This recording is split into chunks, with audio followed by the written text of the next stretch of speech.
We opened our show talking about a great win by the New York Knicks last night, 142-103 over the Denver Nuggets as the Knicks kick off this West Coast trip. They'll be in L.A. to take on the Lakers starting tomorrow. But for more on the Knicks, we say hello to a good friend of mine. He is the voice of the Knicks fan, in my opinion, the founder of Knicks Fan TV, where you can watch on YouTube and on all digital platforms. It's our guy CP The Fanchise, who's kind enough to give us some time here on a Saturday. CP, what's going on?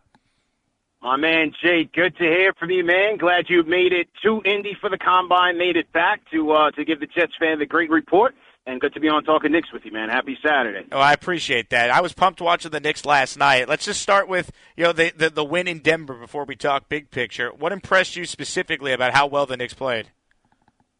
Just the continued connectivity, especially on the defensive end, man. They've been the league's best defense for about over a month now, and since Mike Brown has simplified things, these guys are connected. They're on a string. You can see it on the film when, they're in their rotations, they're covering each other, their help defense has been phenomenal, and they're getting the takeaways. I mean, look no further than OG Anunoby last night. I mean, I'm sure we'll talk about his offense, but he had 4 steals and 1 block in that game. Karl-Anthony Towns a steal. You saw Jalen Brunson help defense picking Nikola Jokic's pocket. And so they have been on a string defensively, and it's helping them generate really good offense. I was really impressed. From a Knicks standpoint defensively, CP, what has changed? Have you noticed anything schematically? What has clicked specifically that has allowed them to kind of play connected and everything you were just alluding to there defensively? Well, one of the things that Mike Brown has implemented was, ironically enough, a Tom Thibodeau staple, which is icing the pick and rolls, which is generally, forcing that ball handler more towards the sidelines where you can send more help. And so, when you're going up against good ball handlers and sending help there, when they're making those cross-court passes, they're susceptible, they're vulnerable to being intercepted. And that's when you have freelancers like an OG Anunoby getting out there in those passing lanes. And it also makes passing and moving the ball a lot more difficult. So it helps their weak side defense as well as it relates to running guys off of the three-point line and really closing out aggressively. So it's kept them honest. And, Jay, coming into this season, I thought that if this team could crack the top 10, that was really my measuring stick in terms of just how far they could potentially go in the playoffs. They may not be as elite as the OKCs of the world or even top 5, but if they can crack top 10 with the way that they can spray the ball around offensively and the depth that they have, I think this Knicks team is really built for the playoffs. CP The Fanchise is our guest, talking all things Knicks following their win over Denver last night.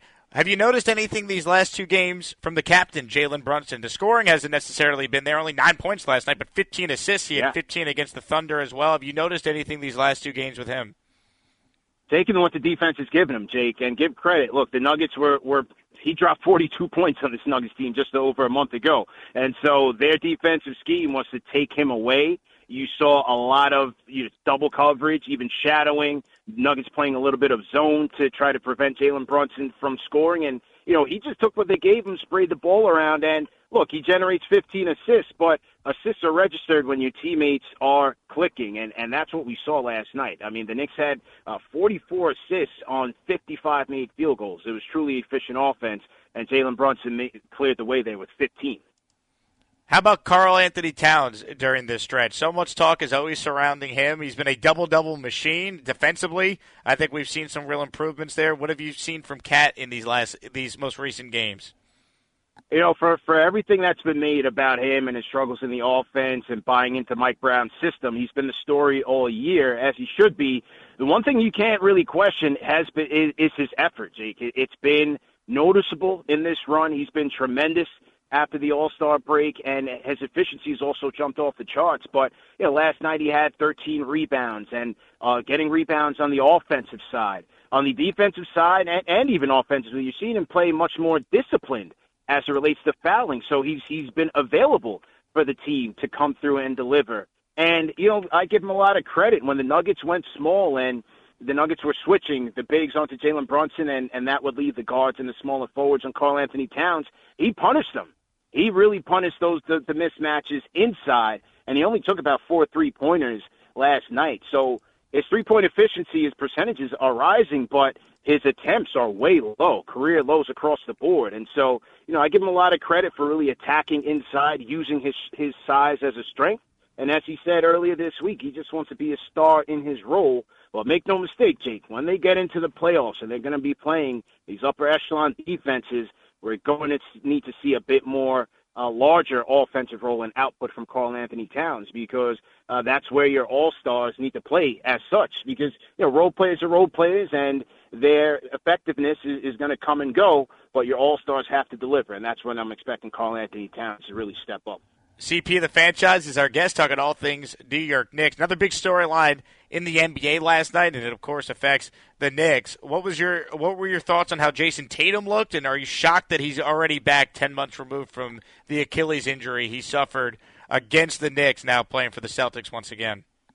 I was indeed shocked, and when we had heard just that little rumor leak before the season started, I said, no, there's no way. This is a PR stunt, but give him credit for, having the courage and the pride to come back early, to work his way back.